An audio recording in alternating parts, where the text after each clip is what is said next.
discuss very interesting topic, that is electrical instrument. So today we will just talk about galvanometer and its conversion to voltmeter and ammeter. So let's start. What is galvanometer? It is primarily used to detect current and it can also measure current up to range microampere, right?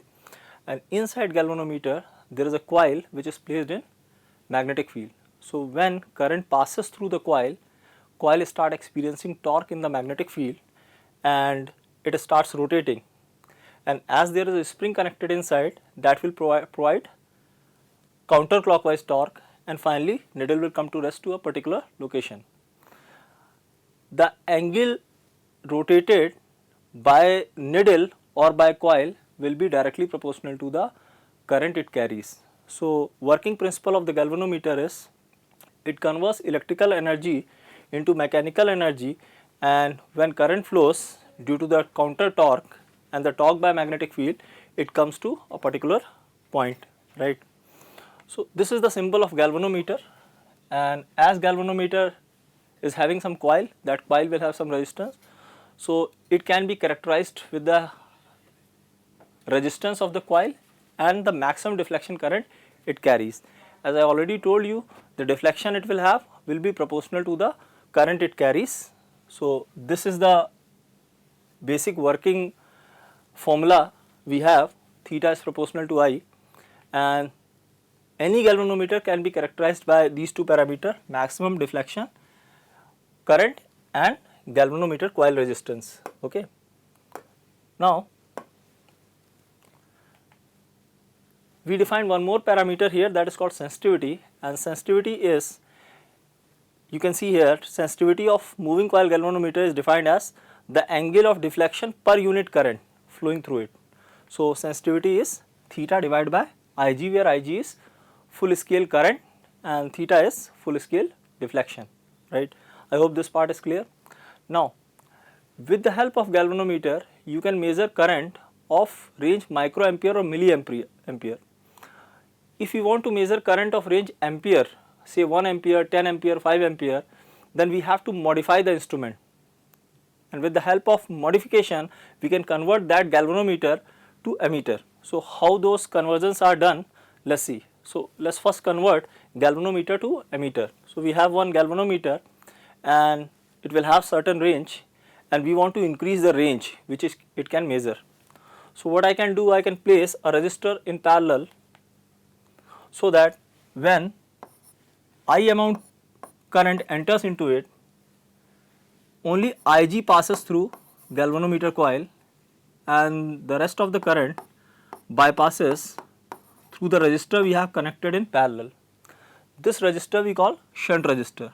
So if I assume the coil resistance here is G, then I can see this instrument which I am converting into ammeter, this ammeter will have resistance G into S upon G plus S, parallel combination of resistor, right. And I can write voltage here is equal to voltage here.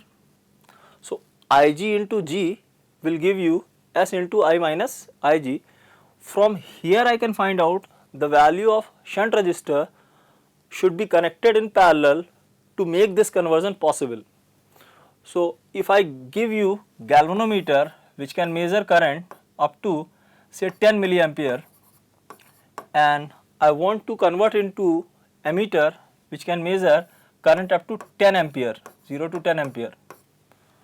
So here this is the value of Ig and this is the value of I. Using these values here, as you can see, you can find out the required shunt resistor to make this conversion possible. So now we have a device which can measure current of high current range. The same way we can convert galvanometer to voltmeter. Let's see that. So now we have ammeter and we are going to convert galvanometer to voltmeter. So for that what we need to do, here when current Ig is flowing through this resistor G, there will be a potential difference across these two terminals, Ig into G. So that means this device can also be used to measure this potential but as the value of potential is so small, generally we are unable to use it for normal purposes. So what we do, we increase the range of this one by connecting one resistor in series. So what we will do, we will add one resistor in series, let that be R, and now these 2 points will have higher voltage difference as compared to these 2 points. So with the help of this combination, I can measure higher potential difference. Larger the value of R, larger would be the potential difference across these two terminals. So now after connecting to the resistor R, I have converted it to measure potential difference of higher range, or I can say I have converted this galvanometer into voltmeter of higher range. Example like previous one, here this galvanometer can measure 0 to say 10 milliampere, and I want voltmeter which can measure 0 to 1 volt. So for this conversion, what I need to do, when Ig current is flowing, the potential difference across these two terminals must be equal to V, right. So this can be written this way, Ig into G plus R must be equal to this V. So this value I can substitute from here, Ig I can substitute from here, resistance of galvanometer coil will be given to you. With the help of that, you can find out the value of R. So now I know what resistor should be connected in series to make this conversion possible, right. So this is the way we convert galvanometer to ammeter and galvanometer to voltmeter. Okay. For voltmeter, resistor must be connected in series, and for ammeter, resistor must be connected in parallel. Okay. Now let us see one point. If I compare ammeter to voltmeter, then first point says that ammeter will have resistance small, low resistance instrument. Galvanometer itself will have a small resistance, and when you connect one resistor in parallel, then resistance will become even smaller. So resistance of ammeter will be small, while in the case of voltmeter we were connecting a resistor, external resistor in series, so the resistance will be more than the galvanometer. So voltmeter will have resistance more than the galvanometer, while ammeter will have resistance less than the galvanometer.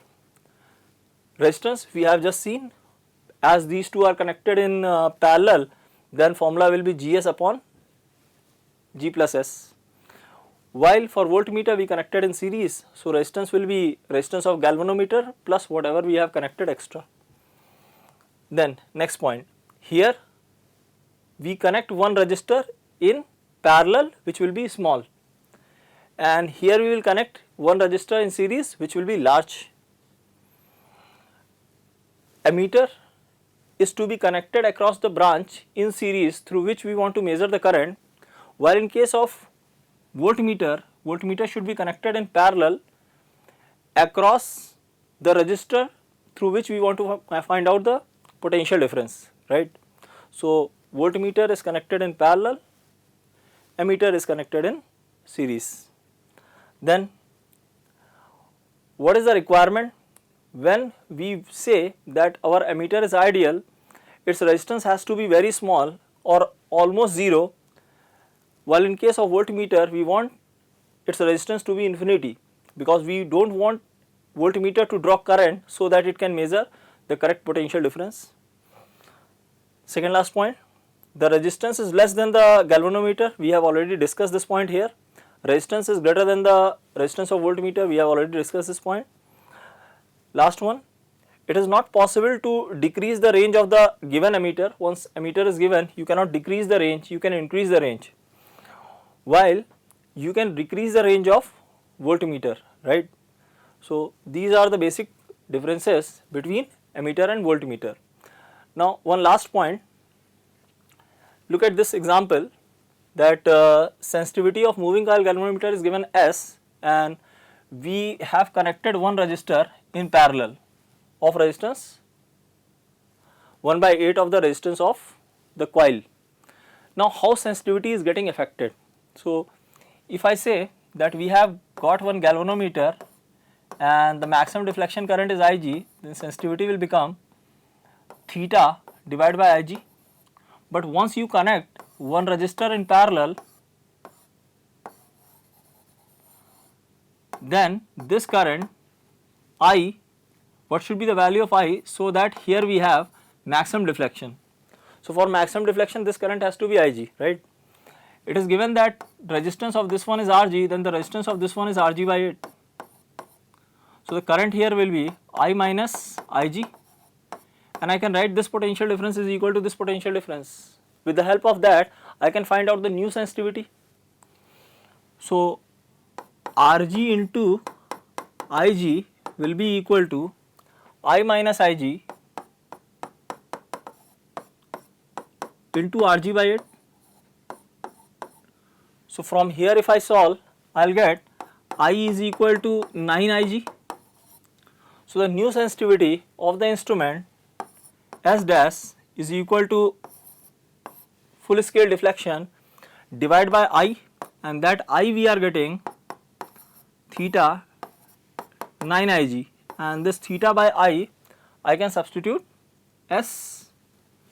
So now you can see that we are getting sensitivity S by 9.